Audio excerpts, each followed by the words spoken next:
बड़े शहरों की कई अंधेरी गलियों में हर रात एक नशीली दुनिया जाग उठती है। यहां बसते हैं समाज की हर क्लास को बिलोंग करने वाले युवा, जो सारे रिश्ते नाते तोड़कर आपस में नशे की डोर से बंधे होते हैं, शराब और ड्रग्स का नशा। सभ्य समाज इन्हें देखकर भी अनदेखा कर देता है। ज्यादा से ज्यादा हाउसिंग कॉलोनी की मीटिंग्स में थोड़ा सा विरोध, लेकिन इन्हें रोकने या सुधारने के लिए कोई ठोस कदम नहीं उठाए जाते। ये चुप्पी जुर्म को दस्तक देती है। इस चुप्पी के साथ साथ हम एक सच को भी नजरअंदाज करते हैं कि जुर्म पनप रहा है। ऐसा जुर्म जो इन नशे में अधमरे युवाओं की जिंदगी के साथ साथ राह चलते मासूमों की जिंदगी भी छीन सकता है।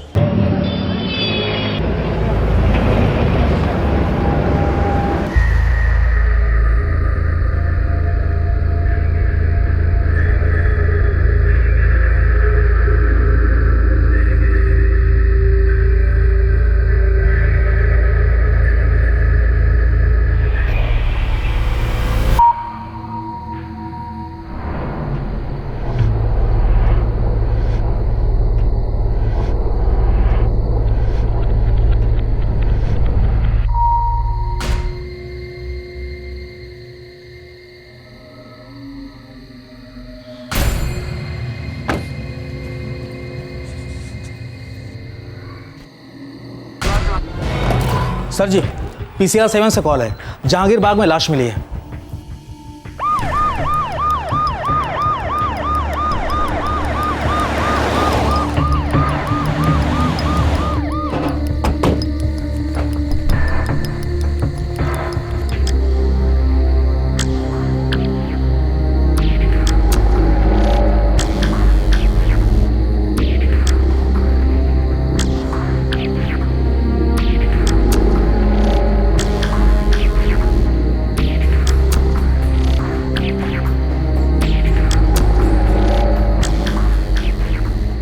सर कोई भी आइडेंटिफिकेशन नहीं है। ब्लाइंड केस, एम्बुलेंस बुलवा।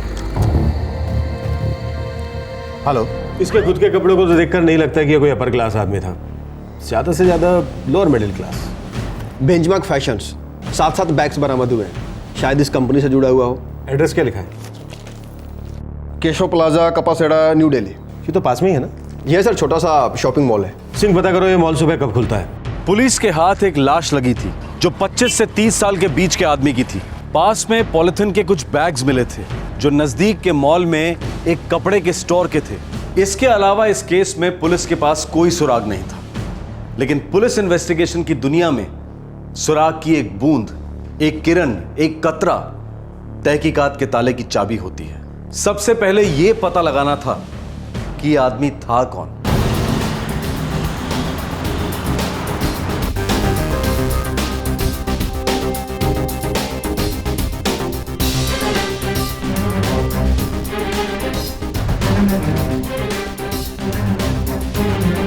अच्छा, ये वाला यहाँ पे रख दो और ये यहाँ पे, और वो बैग्स को संभाल के रखो। जी सर, बताइए क्या दिखाऊं सर? दिल्ली पुलिस। क्या मदद कर सकता हूँ मैं? ये बैग्स आपकी दुकान के हैं? जी सर। सर मैं नहीं जानता ये कौन है। इसके पास से हमें आपकी दुकान के बैग्स मिले हैं, पूरे 7 बैग्स। इसको देखकर हमें नहीं लगता कि इसकी इतनी हैसियत होगी कि आपकी दुकान से इतनी शॉपिंग कर सके। सर मुझे नहीं पता कि ये कौन है। आपका एम्प्लॉय था? सर मैंने अभी अभी कहा कि मैं इस आदमी को नहीं जानता सर। और मैं भी अभी अभी दोबारा आपसे पूछ रहा हूँ, कौन है ये? कहीं ऐसा तो नहीं है कि आप हमसे कुछ छिपा रहे हैं? सर मैं कसम से बोल रहा हूँ कि ये आदमी यहाँ पर काम नहीं करता था और पहले मैंने इसे कभी नहीं देखा सर। फिर इसके पास से आपकी दुकान के इतने बैग्स कैसे मिले, और वो भी इतने नए, मानो 1-2 दिन ही पुराने हो? सर हमारी दुकान महज एक आउटलेट है बेंचमार्क फैशंस के लिए। सर कपड़े तो सीधे फैक्ट्री से आते हैं और साथ में बैग्स भी। हो सकता है कि इस आदमी का फैक्ट्री से कुछ लेना देना हो। कहाँ पर है बेंचमार्क फैशंस की फैक्ट्री? जी गुड़गांव में।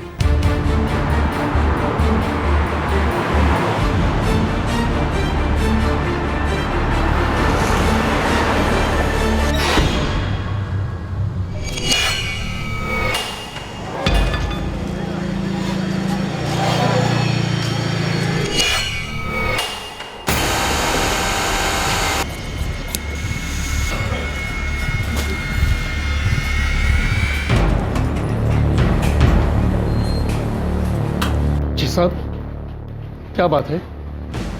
हम एक मरे हुए आदमी की शिनाख्त कर रहे हैं। हमें लगता है वो आपके बेंचमार्क फैशन से जुड़ा हुआ था। ये देखो। हे भगवान, ये दिनू है, दिनेश साहब। ये तो हमारा ट्रांसपोर्ट ड्राइवर सर। ये कब हुआ? ये कैसे हुआ? आपको हमारे साथ चलना होगा। सर ये दिनू ही है, कल ही डिलीवरी के लिए गया था।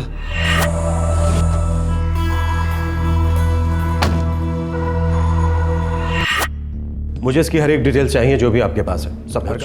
ऐसा तो कुछ नहीं है हमारे पास। आपका मुलाजिम था, आपके पास रिकॉर्ड्स नहीं है? सर जी, हमारे ड्राइवर्स ट्रांसपोर्ट कॉन्ट्रैक्टर के यहाँ से आते हैं। हम सिर्फ गाड़ी का नंबर और आने जाने की एंट्री का रिकॉर्ड रखते हैं। आपका ट्रांसपोर्ट कॉन्ट्रैक्टर कौन है? Lucky transport.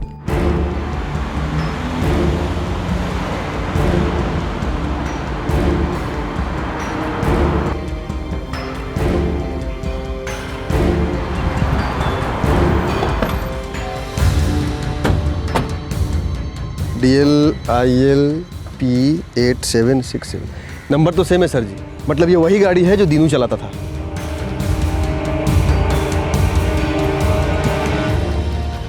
सत श्री अकाल जी।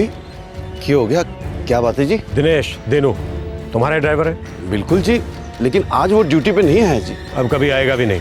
मर गया है वो, मर्डर हो गया उसका। वाहे गुरु, दीनू का मर्डर किसने कर दिया जी? किसी ने भी किया हो सकता है, तुमने भी किया हो सकता है। क्या कह रहे हैं पाजी आप? मैंने अपनी जिंदगी में कभी किसी को तमाचा भी नहीं मारा।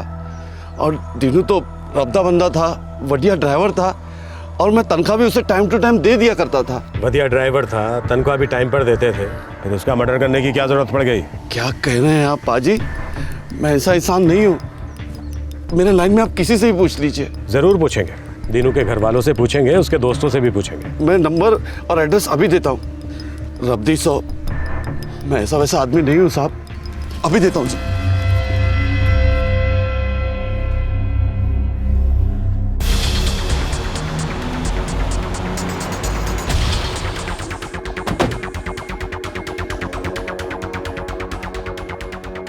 तेरह बटे 156 यहीं कहीं होगा सर। चलो।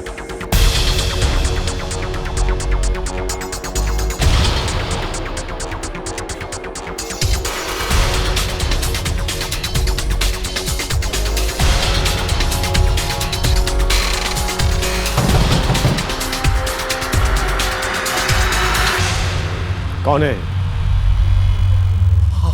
हमारा भतीजा दिनेश। राधा, अरे सुनती हो? यही हमारा भतीजा दीनू। हम लोग बिहार के रहने वाले हैं साहब। दीनू भी बिहार से दिल्ली आया था 4 साल पहले। हम ही लोगों के साथ में रह रहा था। उसकी ड्राइवर की नौकरी लग गई थी एक ट्रांसपोर्ट कंपनी में। 2 दिन से हम उसकी पहचान के लिए मारे मारे घूम रहे हैं। वो 2 दिन से घर नहीं लौटा। आपको कोई फिक्र नहीं हुई? आपने पुलिस कंप्लेन दर्ज क्यों नहीं करवाई? मुझे कैसे पता चलता साहब कि वो 2 दिन से गायब था? वो 1 साल से अलग रह रहा था। जब वो बिहार से आया था तो 3 साल हमारे साथ रहा, और उसके बाद उसने अपना अलग घर किराए पे ले लिया। हाँ साहब, बीच बीच में वो मिलने आता था। दीनू के माँ बाप, भाई बहन कोई है दिल्ली में? दीनू का बाप मेरा बड़ा भाई है। भैया और भाभी दोनों बिहार में हैं। दोनों का इकलौता था साहब। कोई भाई बहन नहीं थे। ठीक ठाक कमा करके भेजता था साहब। न जाने किसकी नजर लग गई साहब। दीनू को किसने मार डाला? नहीं, अभी तक कुछ पता नहीं चला है। आप अपने बड़े भाई को इत्तला कर दीजिए।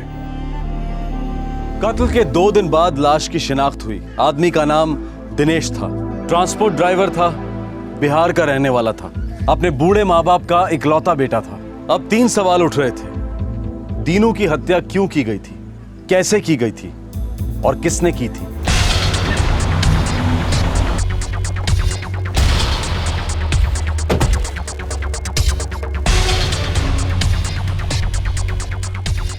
सर इस दिनू के घर पे तो ताला लगा हुआ है। अजय, ताला तोड़ दो। रामलाल, पता करो इसका मालिक कौन है। Yes sir.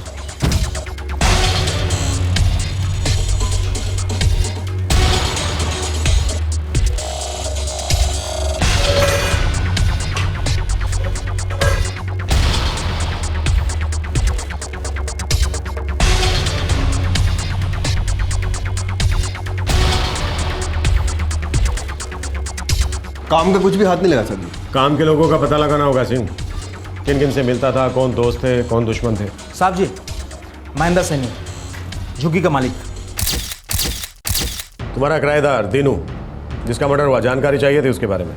कैसी जानकारी साहब? किसके साथ रहता था, कौन दोस्त थे, रोज का किन के साथ मिलना जुलना था। रहता तो वो अकेला था यहाँ, अच्छा आदमी था, किराया भी टाइम पर देता था।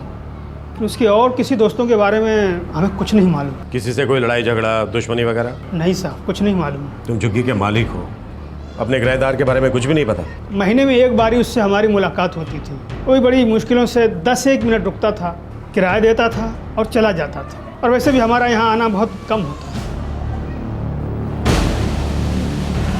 सर, ट्रांसपोर्ट कंपनी में हर ड्राइवर हर क्लीनर से बात की, सब ने एक ही बात कही कि दीनू बहुत ही भला आदमी था।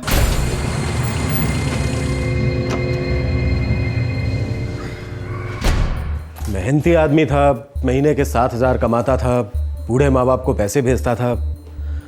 भला ऐसे आदमी का कोई कत्ल क्यों करेगा? वो लाश भी ऐसे सुनसान जगह पर क्यों मिलती? सर, वो सुनसान जगह जहाँ पे दीनू की लाश मिली थी, वहाँ कुछ है। मुझे उस जगह में कुछ अटपटा लगा। हमें फिर से छानबीन शुरू करनी चाहिए। और वैसे भी वो जगह दीनू के घर से बहुत ज़्यादा दूर पे नहीं है, बस 5 मिनट का रास्ता है। शायद दीनू किसी आदमी के साथ वहाँ पे किसी काम से गया हो और उसका वहीं पे काम तमाम कर दिया गया हो। गाड़ी निकालो। सर,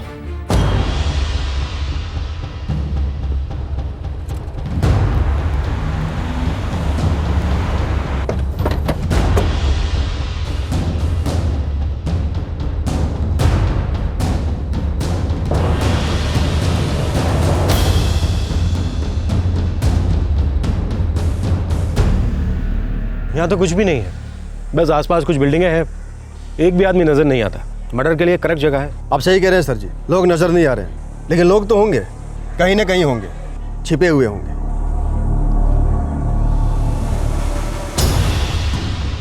सिंह, मैं उस ठेले वाले से बात करता हूँ, तुम लोग आसपास देखो, कोई ना कोई जरूर मिलेगा। सर,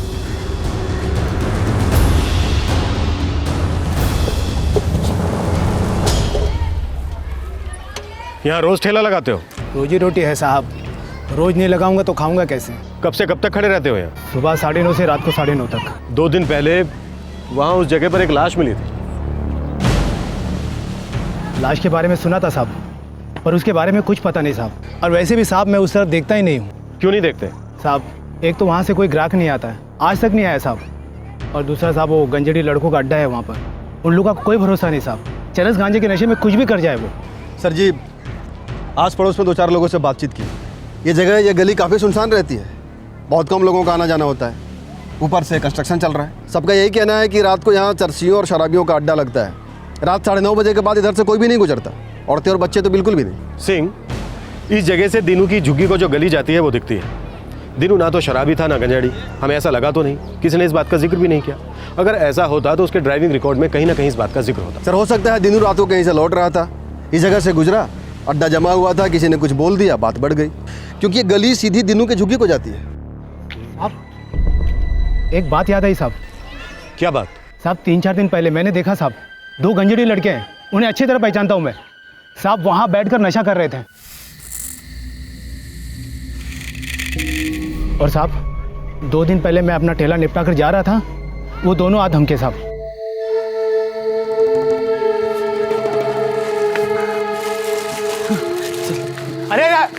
अरे भैया, वजन तो कर लूँ, कितना चाहिए आप लोगों को? ऐसे कैसे जा रहे हो, पैसा भी नहीं दे रहे हो? जितना खा सके उतना, और वो भी फोकट।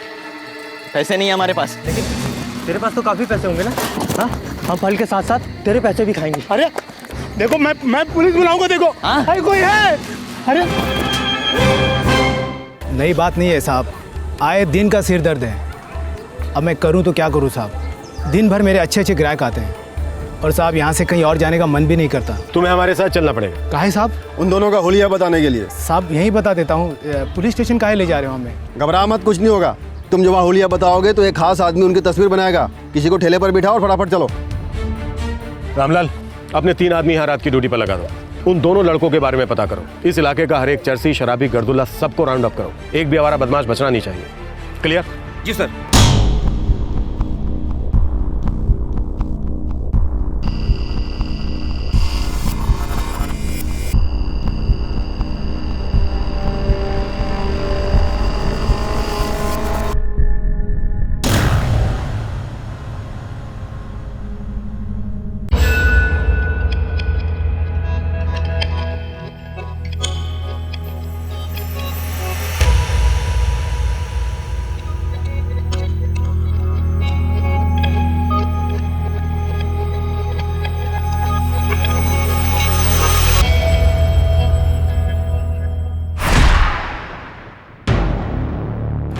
सर जी, कुल मिलाकर के 7 नशा करने वाले हाथ लगे हैं, सबको लॉकअप में डाल दिया है। हो सकता है ये दोनों उन्हीं में से हो।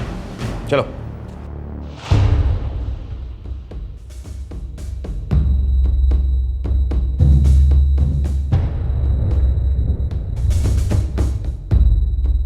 देखो, हो सकता है तुम सब के सब इस मर्डर में शामिल हो। क्या तुम में से कुछ एक लोग, या सिर्फ ये दोनों? जो भी है, तुम सबको इस मर्डर के बारे में मालूम जरूर होगा। अब तुम सब के सब कुछ सच सच बता दो, मेरा टाइम बर्बाद किए बिना, नहीं तो तुम्हारी इस बची हुई कुछ एक सड़ियल सी जिंदगी को बर्बाद करके रख दूंगा, समझे?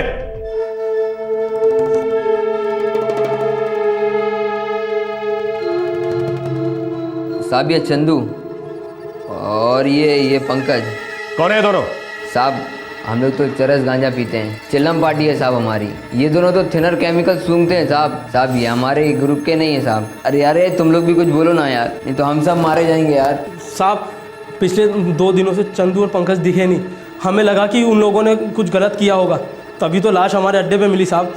हम डर गए थे, इसीलिए हम आगे नहीं आए, और हम पे वैसे भी भरोसा कौन करता साहब। फिलहाल मैं कर रहा हूं। कहां मिलेंगे दोनों? भारत नगर झुग्गी। उस इलाके के एक फल बेचने वाले ने उन लड़कों का बहुत धुंधला सा हुलिया बताया, और उस डिस्क्रिप्शन के बेसिस पर बना उन दोनों लड़कों का स्केच। फिर इस स्केच और इलाके के दूसरे ड्रग एडिक्ट से मिली इन दोनों लड़कों के बारे में और जानकारी। सुरागों का कारवां बनता जा रहा था, लेकिन मंजिल अब तक नजर नहीं आ रही थी।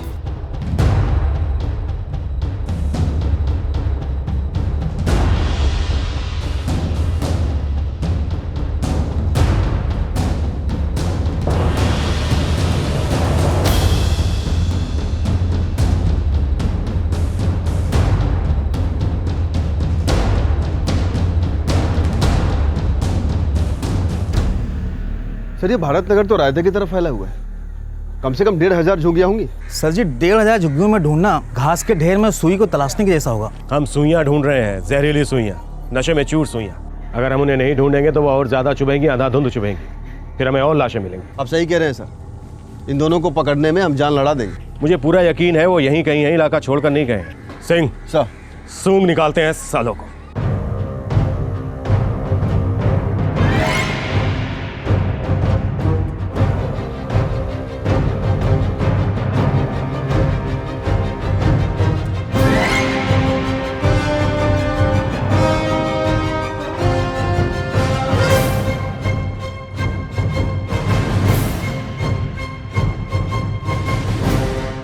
दिल्ली पुलिस ने एक दिलचस्प अभियान चलाया है, जिसमें पब्लिक जुर्म कम करने में पुलिस का सहयोग कर सकती है। स्कीम है be the I and year of the police. Police की आंखें और कान बनिए। इस स्कीम के द्वारा पुलिस पब्लिक को अपने इलाके में जुर्म रोकने में मदद करने का अवसर देती है। लोगों को एनकरेज किया जाता है कि वो अपने इलाके में अड़ोस पड़ोस के सभी असामाजिक तत्वों के बारे में पुलिस को बराबर जानकारी देते रहें। ये दिनेश वाला ब्लाइंड केस दिल्ली पुलिस के be the I and year of the police scheme का एक बहुत ही पॉपुलर केस था, जो सफल हुआ।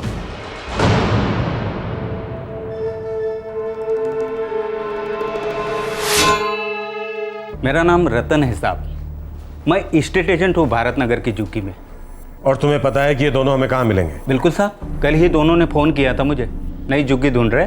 इस वक्त कहाँ रह रहे? 76 नंबर की झुग्गी में। मैंने ही दिलवाई थी साहब। कब दिलवाई थी? साल भर होने को आया। दरअसल आपकी लगवाई हुई तस्वीरें देखकर उस झुग्गी के मालिक का भी फ़ोन आया था मुझसे बोला ये दोनों उस झुग्गी से निकलने की सोच रहे हैं। वो निकलेंगे ज़रूर, लेकिन कहीं और नहीं जाएंगे, सीधे लॉकअप में आएंगे।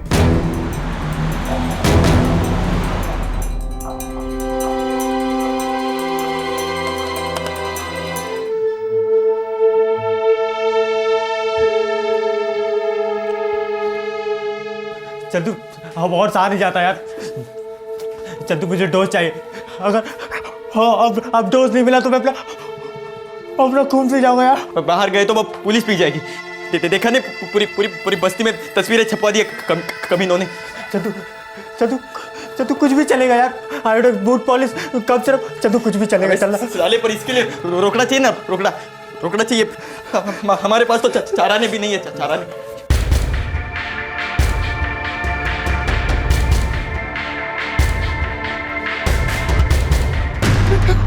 चंदू चंदू चंदू मेरी जान जा रही है यार। चंदू चंदू तू तू तू रुक, मैं डोज खरीद के लाता हूँ। चंदू तू रुक। अबे बावले, सुना नहीं अभी क्या कहा मैंने?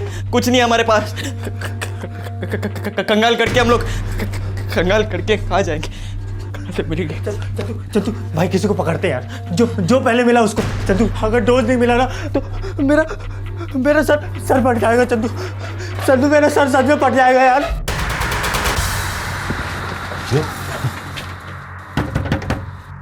कौन है बे? मैं रतन हूँ। रतन, फोन किया था तुमने? रतन, हाँ रतन। पुलिस, अबे भाग पुलिस भाग।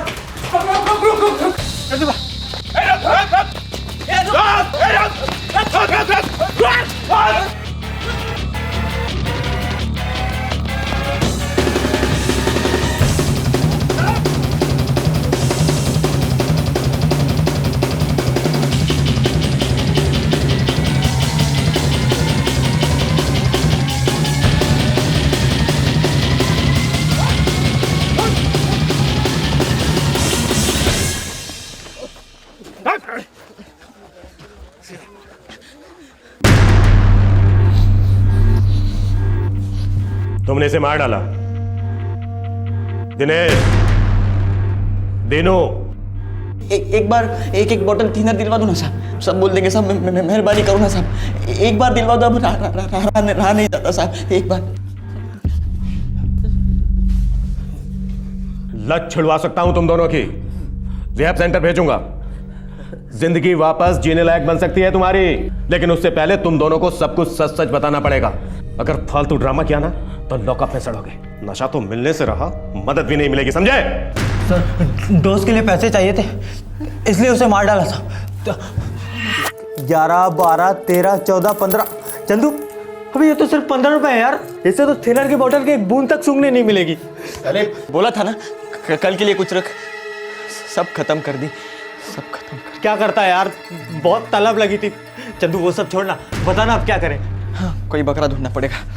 चंदू पॉकेट मारते।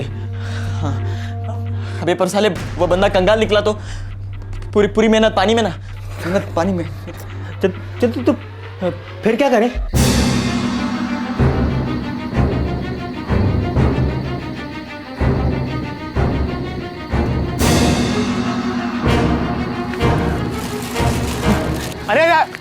अरे भैया वजन तो कर लूं। कितना चाहिए आप लोगों को? ऐसे कैसे जा रहे हो? पैसा भी नहीं दे रहे हो। जितना खा सके उतना, और वो भी फोकट। लेकिन तेरे पास तो काफी पैसे होंगे ना?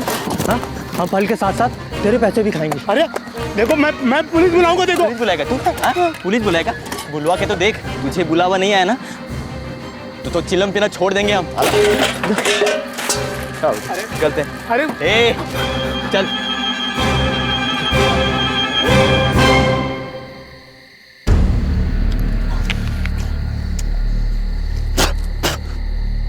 अगर ये सेब थोड़ा सड़े होते तो उसमें कुछ ना कुछ नशा होता, लेकिन बैंड दे टके सब के सब ताजे हैं। अबे रुक जा, कोई ना कोई तो आएगा बड़े माल वाला।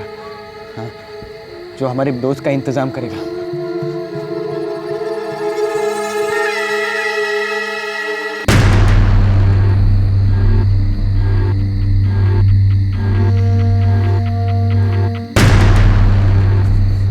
देख मैंने बोला था ना, उसके हाथ में देख मोटा माल लगता है ना, तगड़ा माल। कहीं से खरीदी करके आ रहा होगा। पैसे तो ज़्यादा नहीं होंगे, माल बेचेंगे तो कुछ तो मिलेगा। चल घसीट। सर वो 500 रुपए का पहले हमने थिनर खरीदा साहब। मुर्गा खाया और सारे पैसे एक ही रात में उड़ा दिए साहब। कल के लिए कुछ बचा ही नहीं। हमारी हालत बहुत खराब थी साहब, बहुत खराब थी, बहुत हालत। साहब अब अभी तो हमने सब बता दिया ना साहब। तो एक बोतल थिनर दिलवा दो ना। नहीं तो एक ही बोतल थिनर दिलवा दो, हम आधा कर लेंगे साहब। एक बोतल थिनर। पैर पड़ते हैं सर, आपके पैर पड़ते हैं साहब। एक बोतल दिलवा दो साहब। रहम करो साहब। सर नहीं तो एक वो चूहे मारने की दवाई वो भी चलेगी साहब, वो भी चली। इन दोनों के बदनसीब माँ बाप कोई रिश्तेदार होंगे, हाजिर करो उन्हें। साहब एक बार साहब एक बार थिनर साहब, थिनर चाहिए हमको, एक बार थिनर कहाँ से लूं?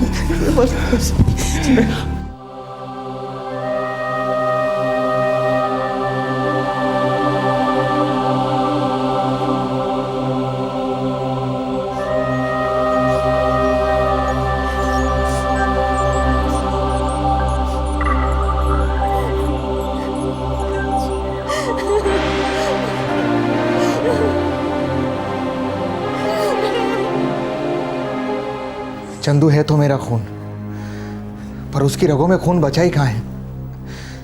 2 साल हो गए, आज देखिए उसकी मनुष्य शक्ल। मेरा बेटा पंकज बिल्कुल सीधा था। इस चंदू ने उसे लत लगवा दी, बर्बाद कर दिया मेरे पंकज को। आपको चंदू के साथ जो करना कीजिए, अब वो मेरी जिम्मेदारी नहीं है।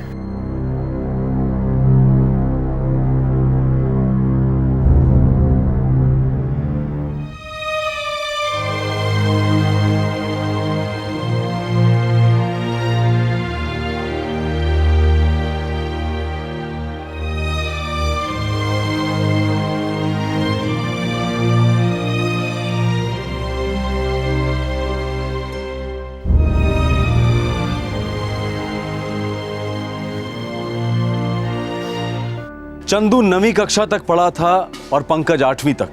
नशे की लत ने इन दोनों से सिर्फ स्कूल ही नहीं बल्कि जिंदगी ही छुड़वा दी थी। दूसरी तरफ दिनेश एक बहुत ही मेहनती और ईमानदार आदमी था जो बिहार छोड़कर दिल्ली आया था 2 पैसे कमाने के लिए, और वो सफलतापूर्वक अपने बूढ़े माँ बाप की देखभाल कर रहा था। चंदू पंकज का जोड़ा और दिनेश, इनकी कोई दुश्मनी नहीं थी। असली दुश्मन था नशा, जिसकी तलब ने इन 2 टीनेज लड़कों के अंदर की सारी इंसानियत को बाहर निकालकर फेंक दिया था। दिनेश के पास पैसे कम थे, इसीलिए गुस्से में उन्होंने बड़ी निर्दयता से दिनेश की हत्या कर दी। हिंदुस्तान के हर बड़े शहर की अंधेरी गलियों में बढ़ती तादाद में ड्रग्स का कैंसर फैलता जा रहा है। ड्रग्स के शिकार हुए कई नौजवान दरअसल असली शिकार हैं शहरी जीवन के, जिसकी कड़वी सच्चाई को वो झेल नहीं पाते। जब ड्रग्स की तलब लहू में चीखती है तो एडिक्ट के अंदर की सारी चेतना, सारी मानवता बहरी हो जाती है। एडिक्ट अपनी डोज के लिए कुछ भी कर सकता है, कुछ भी। ड्रग्स ले लेकर जो खुद किश्तों में अपनी हत्या कर रहे हैं, वो उन ड्रग्स के लिए राह चलते किसी मासूम का कत्ल बड़ी आसानी से कर सकते हैं। सरकार और समाज दोनों को मिलकर रिहैबिलिटेशन, रोजगार योजनाएं और काउंसलिंग जैसे हर संभव कदम उठाने चाहिए। क्राइम पेट्रोल ड्रग एडिक्ट्स और उनके माँ बाप से सहानुभूति रखता है, लेकिन खुलेआम घूम रहे ड्रग एडिक्ट्स एक गंभीर खतरे की दस्तक हैं कि राह पर चलने वाले मासूमों की जिंदगियां महफूज नहीं हैं। हमारा प्रशासन से अनुरोध है कि वो आम जनता के लिए सड़कों को सेफ बनाएं, खतरनाक ड्रग एडिक्ट्स को खुलेआम ना घूमने दें, उन्हें तुरंत रिहैबिलिटेशन में भेज दें।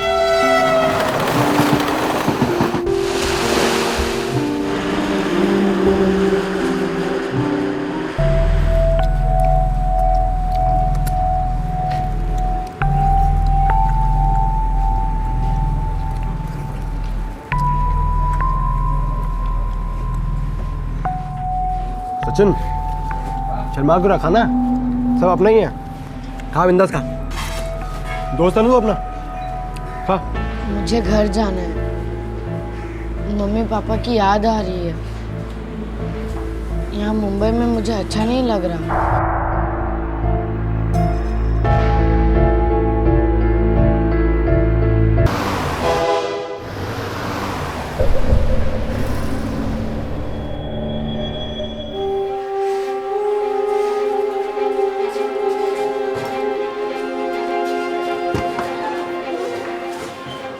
इंस्पेक्टर साहब, मेरे बच्चे की कोई खबर? रमेश जी, आपके बच्चे की तस्वीर दिल्ली के हर पुलिस स्टेशन में भेज दी गई है। दिल्ली के सभी रेलवे स्टेशन और बस अड्डों पर उसके पोस्टर लगा दिए गए हैं। कोई ना कोई खबर तो जरूर है। 2 दिन हो गए इंस्पेक्टर साहब, हमारी हालत बहुत खराब है। मैं समझ सकता हूँ, आप थोड़ा हौसला रखिए। देखिए, 1.5 करोड़ लोगों का शहर है हमारा, ऊपर से सचिन तो अभी बच्चा है, ढूंढने में समय तो जाएगा ही जाएगा। ज्यादा फिक्र इसीलिए हो रही है इंस्पेक्टर साहब कि वो बच्चा है, पता नहीं किस हाल में होगा, किसके साथ होगा।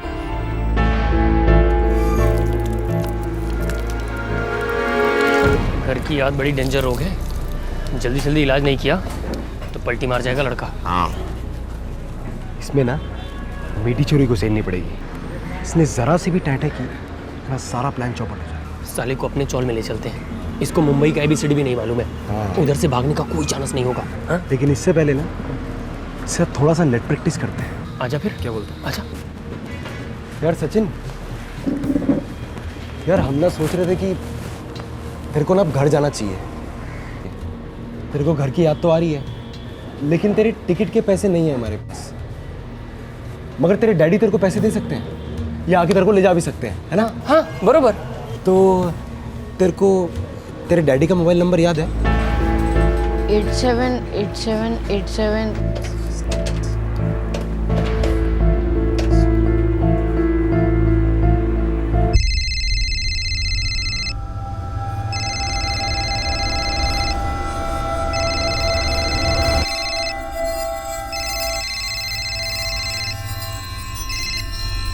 हेलो, रमेश सिंह। आप कौन? हमें मारी गोली, कल तक 10 लाख रुपए नहीं दोगे मैं तुम्हारे सचिन को ठोक दूंगा। क्या? 6 के 6 गोली उसके भेजे में डाल दूंगा। ऐसा मत बोलो। हाँ तो फिर जैसा बोलता हूँ वैसा करो। कल तक 10 लाख रुपए का इंतजाम करो और फिर शाम को फोन करके बताऊंगा पैसे कब देने और कैसे देने। मेरा बेटा है कहाँ? तुमसे 1400 किलोमीटर दूर मुंबई में। भगवान, मेरे बेटे से बात कराओ अभी के अभी। पहले रोकना दिखाओ, और अगर जरा सी शान पट्टी की ना तो सचिन की कनपट्टी पे धाएं धाएं धाएं, समझे? हाँ हेलो, हाँ हेलो।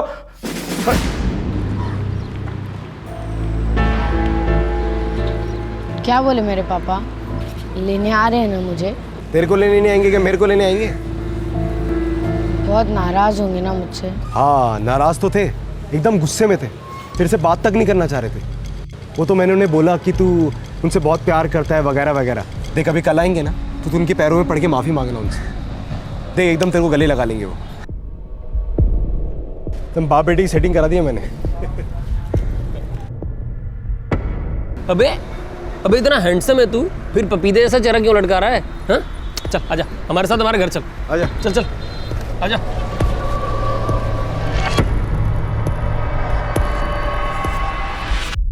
दिल्ली का रहने वाला 15 साल का सचिन यह भी नहीं जानता था कि उसका अपहरण हुआ है। कुमार अवस्था के शुरू के सालों में बहुत कंफ्यूजन होता है, समझना मुश्किल होता है कि कौन आपका दोस्त है और कौन आपको नुकसान पहुंचा सकता है।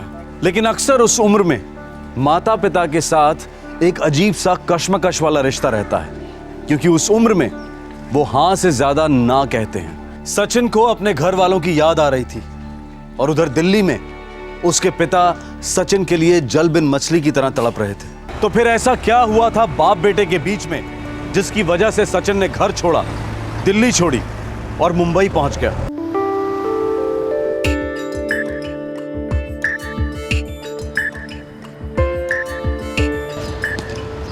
कैच कैच आउट सचिन,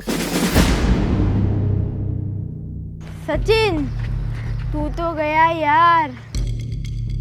सुना नहीं तूने?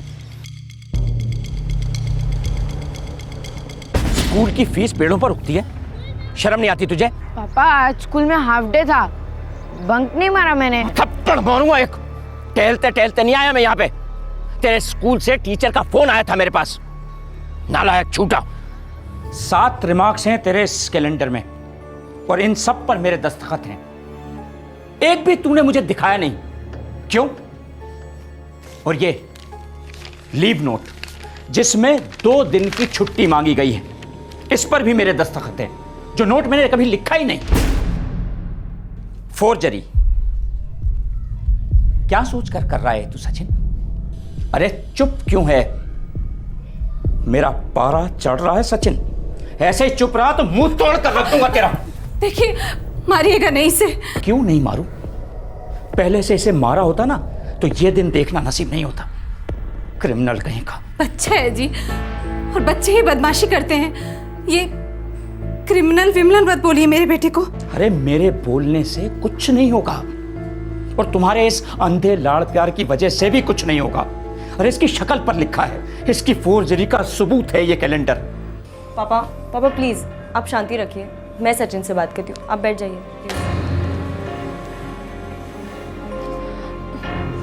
पापा आप टेंशन मत लीजिए, खामखा आपका बीपी बढ़ जाएगा।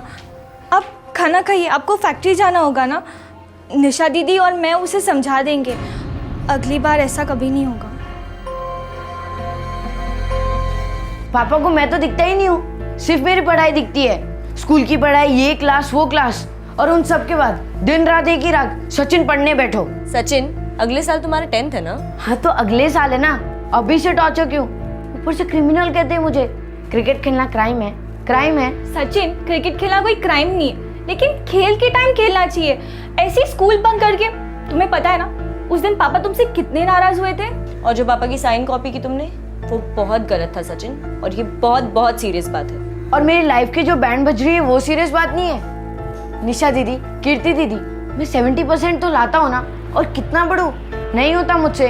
बोरियत होती है, दम घुटता है मेरा, घर में स्कूल में। ओए इतना ड्रामा करने की कोई जरूरत नहीं है, हमने भी स्कूल पास किया है, और ऐसे सैकड़ों बच्चे जिन्हें स्कूल जाना तक नसीब नहीं होता। हाँ बस ये एक बात कहकर चुप करा देते हैं, अपनी गलती तो कोई नहीं देखता।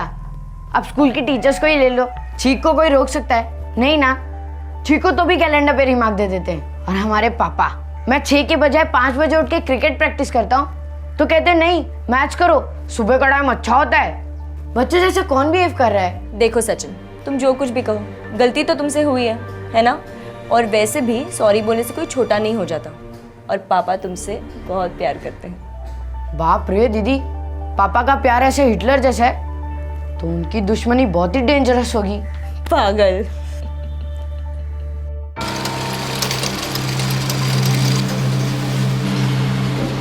टोटल 6 कंसाइनमेंट जा रहे हैं आज। पर ऑर्डर तो 8 का था मिश्रा जी।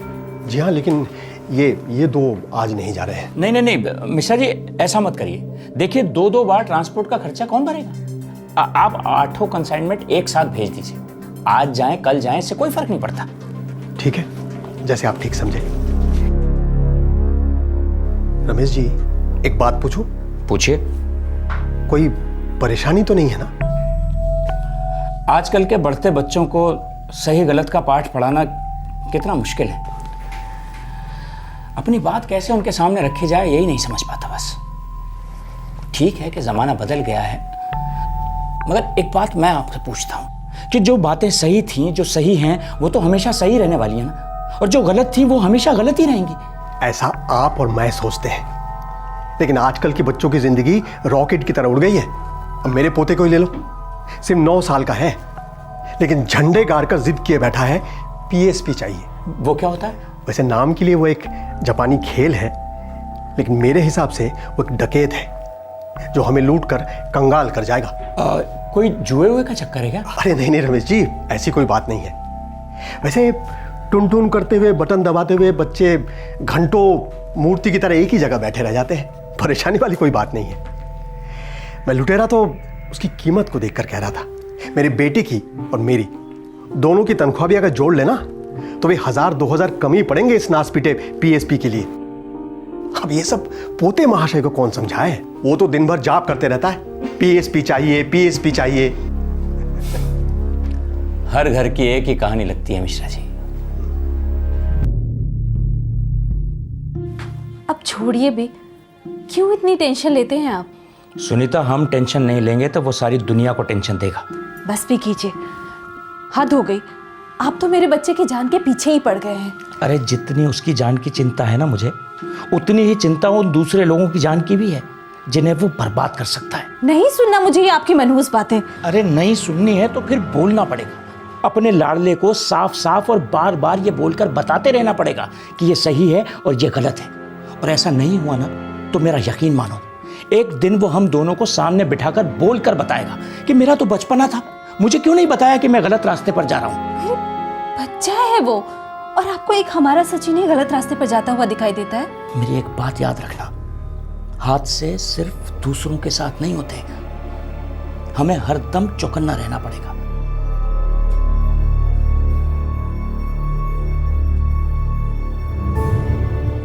जब बच्चे बड़े हो रहे होते हैं तो हर माँ बाप इस तनाव से गुजरते हैं जहां समझ नहीं आता है कि कैसे क्या संभाला जाए। उस उम्र में बच्चे अपनी मनमर्जी करने की आजादी चाहते हैं। तन मन में हार्मोन्स का तूफान उमड़ रहा होता है जिसे माता पिता काबू में रखने की कोशिश करते हैं। और फिर स्कूल के अपने नियम होते हैं, अपना अनुशासन होता है। स्कूल हो या पेरेंट्स, बच्चों का बुरा कोई नहीं चाहता है, लेकिन दुर्भाग्यवश कुछ बच्चे दिल से घायल हो जाते हैं। अब दिल पर लगी इस चोट से कोई कैसे निपटे?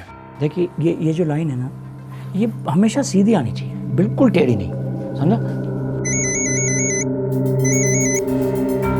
हेलो हेलो मिस्टर सिंह, मैं आचार्य गोविंद पब्लिक स्कूल से मिसेस घोष बोल रही हूँ। मैं यहाँ की सुपरवाइजर हूँ और आपके बेटे के बारे में आपसे कुछ बात करना चाहती हूँ। Good morning ma'am. आज की मॉर्निंग बिल्कुल गुड नहीं है। आपके बेटे ने फॉर्जरी में ग्रेजुएशन कर लिया है। अब क्या कर दिया मेरे लड़के ने? अब वो दूसरे बच्चों के फादर की सिग्नेचर फोर्ज करने लग गया है। मैंने पहले भी कई बार आपको बताया था, लेकिन ना जाने क्यों आपने कुछ करने की कोशिश ही नहीं की। ये क्या कह रही हैं आप? मैं तो हर वक्त उसी के बारे में सोचता रहता हूँ। अब सोचने का वक्त निकल गया मिस्टर सिंह, अब कुछ करना पड़ेगा। आप एक काम कीजिए, कल 9:30 बजे सुबह स्कूल आ जाइए, कुछ फैसला लेते हैं।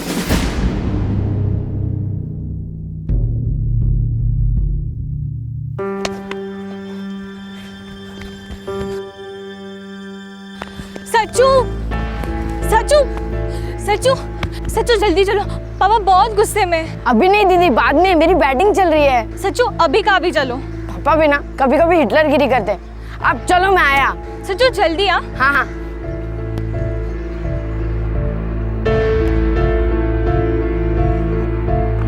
चलो। पापा गलती हो गई, फिर से ऐसा नहीं करूंगा, लेकिन प्लीज आप स्कूल मत आइए। हाथ नहीं उठा रहा हूं मैं, हमेशा की तरह तुम बीच में मत आया करो। स्कूल तो मैं तेरे जाऊंगा सचिन, फिर उनका जो भी फैसला हो, वो तुझे स्कूल में रखें निकालें, जो भी करें। लेकिन पापा गलती मैंने की है, खामखा मेरे फ्रेंड्स के मम्मी पापा को स्कूल बुलाया जाएगा। प्लीज पापा ऐसा मत कीजिए, मैं सुपरवाइजर के पैर पड़ूंगा, माफी मांगूंगा उनसे। अब माफी मांगेगा तू? इतना सब कुछ हो जाने के बाद? अरे तेरी उम्र में था ना जब मैं लिखने और पढ़ने के लिए तरस जाता था, मगर मेरे बाप की हैसियत ही नहीं थी कि वो मुझे आगे पढ़ा सके। मगर तुम तीनों की पढ़ाई के लिए मैं जान जला जला कर पैसे इकट्ठे कर रहा हूं। पूछो अपनी मां से, वो सब कुछ देना चाहता हूं जो मुझे जिंदगी में नहीं मिला, मगर तुझे कदर ही नहीं है किसी चीज की। गलत रास्ते पर जा रहा है वो अलग। अरे फाड़ में जाए तेरी पढ़ाई, पेट तो तू पाल ही लेगा ना। हमारे यहाँ वैसे भी जेल में 2 वक्त की रोटी तो मिलती ही है। ये क्या कह रहे हैं? चुप, एक शब्द भी नहीं बोलेगा कोई भी। मैं इसकी जिम्मेदारी से हाथ धोता हूं आज के आज। कल इसे स्कूल वाले निकालते हो निकाल दें, मैं चूं तक नहीं करूंगा।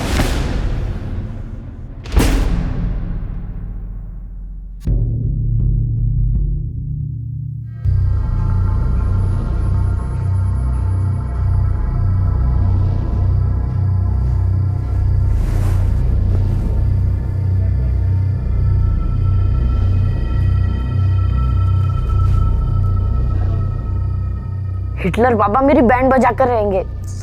सच्चू क्या बड़बड़ा रहे हो? सो जाओ अब। आप सो जाइए चुपचाप, मेरी टेंशन मत लीजिए, मैं सो जाऊंगा।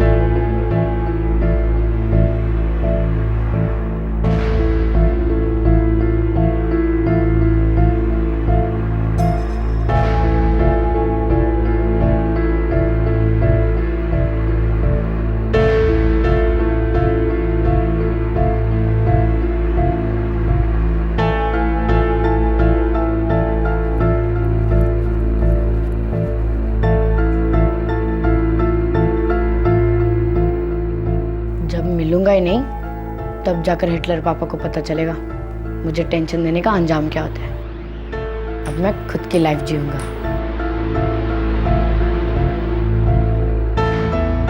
सचिन घर से भागकर अपने पिता को सबक सिखाना चाहता था। वो चाहता था कि उसके पिता उसे मिस करें, उसके ना होने का उन्हें दर्द महसूस हो।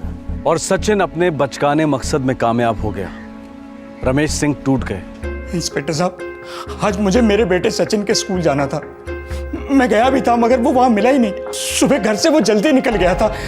मैंने सब जगह देखा जहाँ जहाँ वो हो सकता था, मगर वो कहीं मिला ही नहीं। इंस्पेक्टर साहब, हम उसकी फ़ोटो सर्कुलेट करेंगे, थोड़ी देर देखते हैं, शायद वो वापस लौटा है।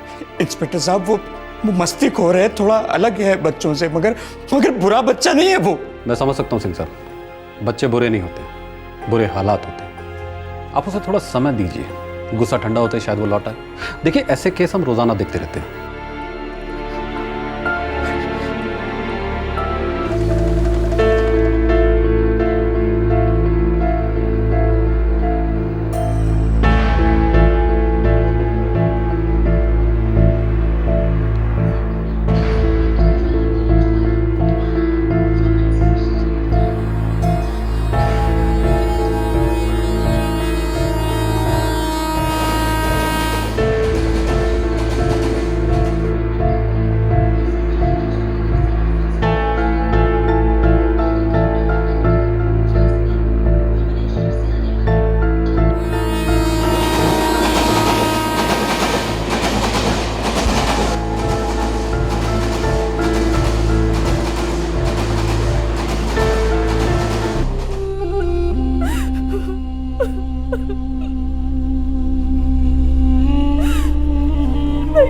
मैं कहती थी आपसे, बच्चा है, इतनी सख्ती से पेश मत आइए, बच्चा है।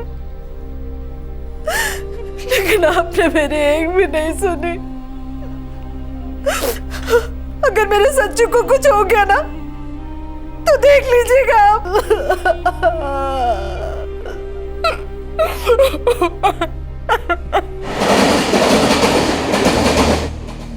ओए, खाएगा? अबे ले ले ले ले, शर्माएगा बेटा, भूख डबल टेबल हो जाएगी। ले देख, ऐसे एकदम स्टाइल से उठा। बिंदास उठा, बिंदास उठा। Thank you. तो कहाँ जा रहा है? पता नहीं। मतलब घर से भागा है? मुंबई चलेगा हीरो। चल साथ चल, एकदम मस्त जगह, एकदम आजाद पंछी, कोई माई का लाल है ही नहीं टोकने वाला। चलेगा? बोल। सचिन घर से भाग गया था। बिना सोचे समझे वो बस एक चलती ट्रेन में चढ़ गया और तकदीर ने उसे इन दो लड़कों से मिलवा दिया, जिनके लिए सचिन किसी सोने की मुर्गी से कम नहीं था। 02228768765, ये तो मुंबई का नंबर है। कॉल ट्रेस करो। Right sir. अच्छा, कॉलर ने आपसे कुछ और कहा? यही कि सचिन उनके पास है और शाम को दोबारा फोन करेगा, ये बताने के लिए कि उसे पैसा कहाँ और कैसे चाहिए। 10 लाख। 10 लाख? हाँ इंस्पेक्टर साहब, मैं मानता हूँ कि मेरा कामकाज ठीक ठाक चल रहा है, पैसे हैं मेरे पास, मगर 10 लाख तो बिल्कुल नहीं है। पैसे देने की नौबत नहीं आएगी सिंह साहब, आप पहले थोड़ा शांत हो जाइए। हम पर यकीन रखिए, हम आपके बच्चे को लौटा कर ही रहेंगे। सर, फोन मुंबई के दहीसर इलाके से आया था, किसी ढाबे के पब्लिक बूथ का फोन है। अब जब वो शाम को कॉल करेगा तो हमें ढाबे का पता चल जाएगा और हम किडनैपर तक पहुंच जाएंगे।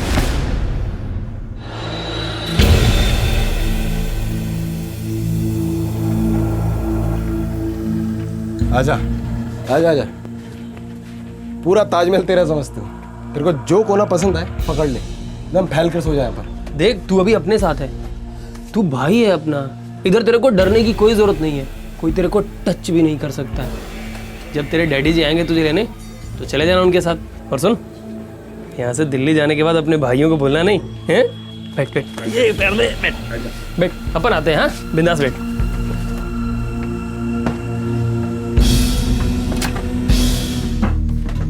सुन, मैं अगला कॉल करने आ रहा हूँ, तो उसके बकरे के पास बैठे रहे, घास खिलाओ उसे। और सुन, ज्यादा मैं करे ना तो हलाल कर देना उसे। नीचे रखना। और सुन, तू जरा कहीं दूर जाके बात कर, समझा? मैं मालूम है मेरे को। चल चल चल चल। उसने कहा तो था कि वो शाम को फोन करेगा, पर अब तो 8 बज गए। सब्र रखिए सिंह साहब, आपका फोन टैप किया जा रहा है, हम उसे ट्रेस करके रहेंगे। हेलो। 10 लाख रेडी है? हाँ रेडी है। क्या बात है, सही है। तो कल मुंबई आना पैसे लेकर, और सुनो उड़कर आना, बैलगाड़ी से मत आना। फिर 3:30 बजे तुमको फोन करके बताऊंगा कि पैसे कहाँ लेकर आने। ठीक है। और सुन, तू जरा सा भी लेट हुआ, मैं ये सोचूंगा कि तेरे को सचिन की बिल्कुल परवाह नहीं है। तेरे को परवाह नहीं होगी तो मेरे को कैसे परवाह होगी? मैं तो सीधा धाएं धाएं धाएं खत्म। नहीं नहीं, मैं टाइम पर पैसे लेकर पहुंच जाऊंगा। हेलो। क्या हुआ? कैसा है मेरा सच्चू? अरे वो ठीक है, मुझे कल मुंबई जाना है पैसे लेकर, वो भी 3:30 बजे के पहले। तो आप जल्दी कीजिए, कैसे भी करके मेरे सचिन को बचा कर लाइए। सब्र रखो। सिंह साहब, इस बार एक अलग नंबर से फोन किया था, खेल खेल रहा है। अरे हम कौन सा खेल खेलेंगे ऑफिसर, मेरे पास तो 10 लाख नहीं है। हम ये खेल मुंबई शिफ्ट करेंगे सिंह साहब, हम सब मुंबई जाएंगे। लेकिन इंस्पेक्टर साहब, मैं पैसे लेकर मुंबई नहीं पहुंचा तो वो मेरे बेटे को मार देंगे। हम सेफ खेलेंगे, आपके बेटे को कुछ होने नहीं देंगे, ये हमारा रोज का काम है, हम पर भरोसा रखिए।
ये दिलीप, बस उठ, जल्दी उठ। बकरा कहाँ है? अबे सोया हुआ था मैं तो। इसकी माँ का, भाग के जाएगा कहाँ? चल साले की।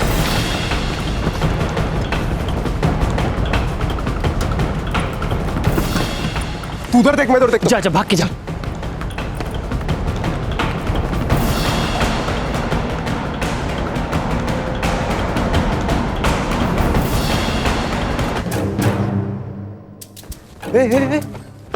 कहाँ था बे तू? क्या कर रहा था?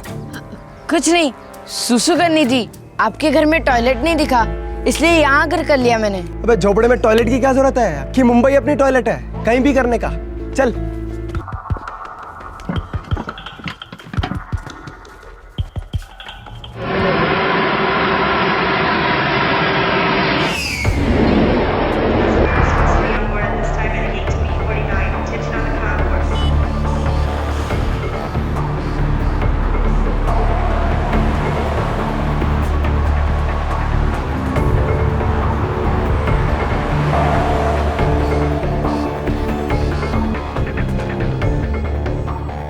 सवा 3 बज गए, उसने कहा था 3:30 बजे तक फोन करेगा। हाँ जी, 3:30 ही कहा था।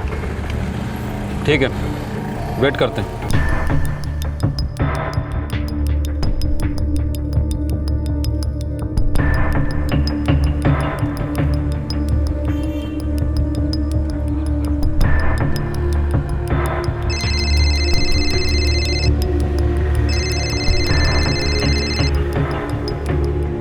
हेलो। रमेश सिंह, मुंबई लैंड हुए क्या? हाँ जी, मुंबई एयरपोर्ट पर ही हूँ, पैसे भी साथ लाया हूँ। बताओ कहाँ आना है? पैसे के साथ पुलिस भी लाए होगे? नहीं, अकेला ही हूँ। मुझे लगता है तुम झूठ बोल रहे हो, लेकिन खतरा तो उठाना ही पड़ेगा ना। तुम ऐसा करो, टैक्सी लेकर हाईवे निकलो, वहाँ से सीधा नायगांव निकलो। तुम्हें थोड़ी देर में वापस फ़ोन कर रहा हूँ मैं, फ़ोन हाथ में रखना।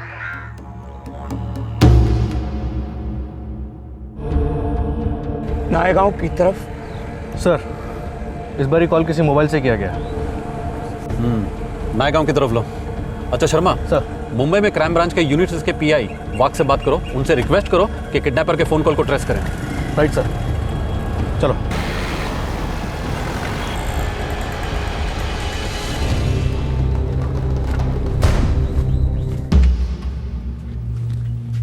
तेरे बाप पहुंच गया मुंबई पैसे लेकर। चल उठ, आजा। अभी हम लोग थोड़ा सिटी से हट के जा रहे हैं, पब्लिक के बीच में से निकलेंगे। अगर पब्लिक देखकर तेरा एक गला फाड़ने का मूड हुआ ना, तो तू अपना आइडिया इधर ही ड्रॉप कर दे। चला जा।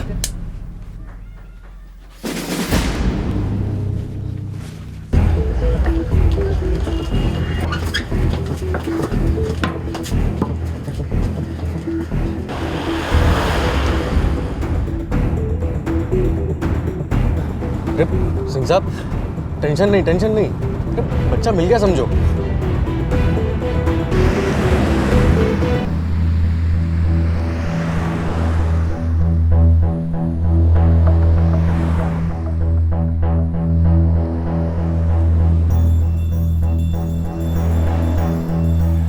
ए ऑटो ऑटो ऑटो, ए रुक, ऑटो रुक, ए रुक। माँ की आंख ऑटो वालों की, ना इधर से रोक रहे ना उधर से रोक रहे। अबे तो छोड़ ना सालों को, एक काम करते हैं, पास में स्टेशन है, चल के चलते हैं। हाँ इधर, अबे तू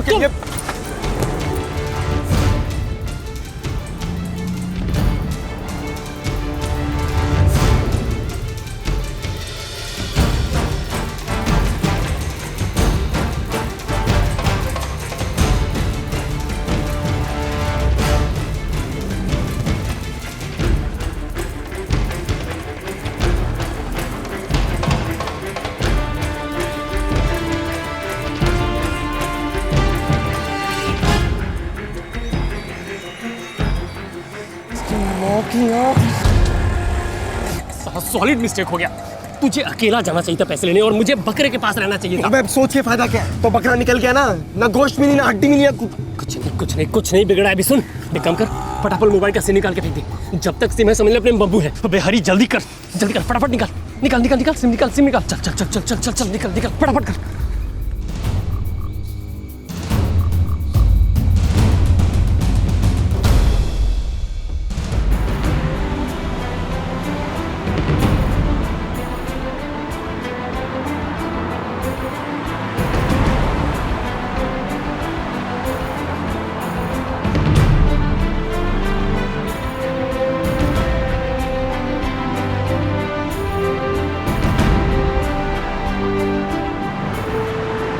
रवि जी, हम नायगांव पहुंच गए।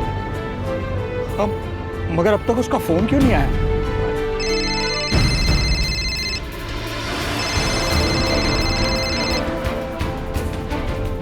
हेलो हेलो पापा, मैं सचिन बोल रहा हूँ। सचिन? सचिन कहाँ हो बेटा तुम? पापा प्लीज मुझे यहाँ से लेके जाइए पापा। हाँ बेटा, हम आ रहे हैं, पर तुम हो कहाँ? पापा मैं उन लड़कों को चकमा दे के भाग निकला हूँ। हाँ बेटा। हेलो सचिन बेटा मैं पुलिस इंस्पेक्टर बोल रहा हूँ। मैं आपके पापा के साथ दिल्ली से आया हूँ। बेटा आप बता सकते हैं इस वक्त एग्जैक्टली आप कहाँ हो? ये कौन सी जगह है अंकल? चारकोप कांदीवली। चारकोप कांदीवली।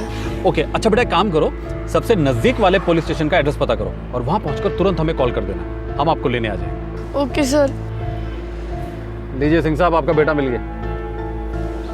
अंकल यहाँ सबसे पास पुलिस स्टेशन कौन सा है? क्या बात है, क्या हो गया है तुम्हें?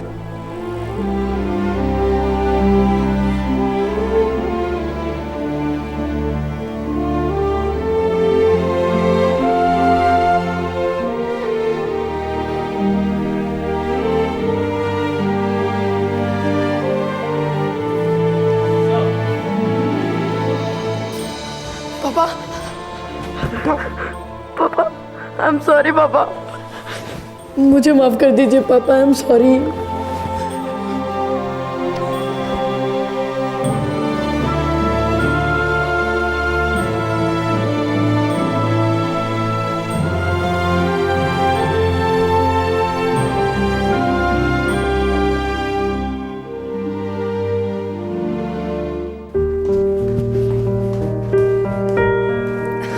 सच्चू, तेरा टिफिन।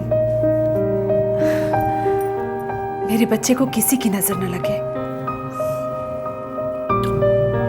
Bye mummy. बाय बेटा।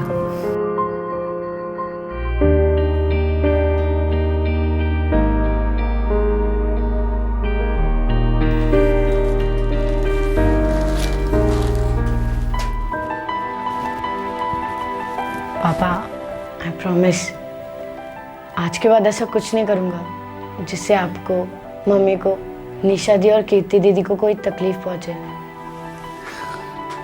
बेटा, मैं ये नहीं कह रहा हूं कि तुम अपना बचपन खो दो, मस्ती ना करो। बस इतना याद रखो कि तुम्हारे भीतर एक आवाज है जो सही गलत को पहचानती है ना तुम्हारे भीतर? है पापा। तो बस उस आवाज की सुनो, तुम्हें जिंदगी में कभी कोई प्रॉब्लम नहीं होगी। मैं मानता हूं कि मैं थोड़ा सख्त हूं, मगर वो इसलिए कि मैं तुमसे बहुत बहुत प्यार करता हूं। देखो बेटा, अगर तुम्हें कुछ भी हो गया तो मैं बर्दाश्त नहीं कर पाऊंगा। तुमसे पहले ही मुझे कुछ हो जाएगा। नहीं पापा, ना मुझे कुछ होगा ना आपको। अच्छा पापा, मैं चलता हूँ, स्कूल के लिए लेट हो रहा हूँ।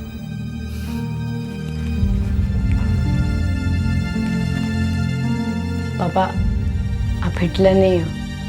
आई लव यू पापा, बाय।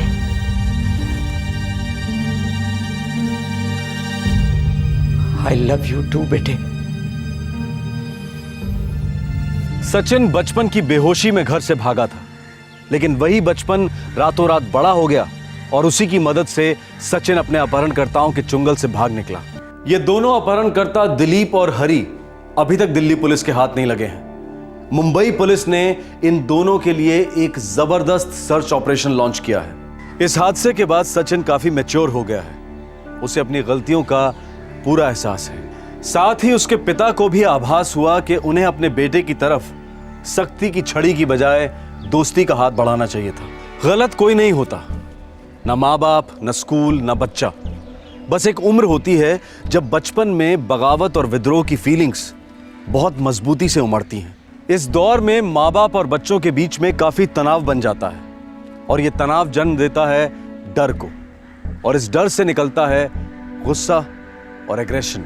ये एक ऐसा दौर होता है जब फीलिंग्स को जाहिर करना बेहद जरूरी हो जाता है। दोनों पार्टीज को कुछ कॉम्प्रोमाइजेस करने पड़ते हैं, कुछ पाने के लिए कुछ त्यागना पड़ता है। टीनेजर्स को समझना होगा कि उनके माता पिता सिर्फ उनके लिए जीते मरते हैं, और माँ बाप को समझना होगा कि टीनेजर्स उनसे सिर्फ इसलिए गुस्सा होते हैं क्योंकि उनके पास कोई और आउटलेट नहीं है अपना गुस्सा दिखाने का। शायद उनका गुस्सा, उनकी बगावत एक दस्तक है कि उन्हें बड़ों की दुनिया को समझने के लिए मदद चाहिए।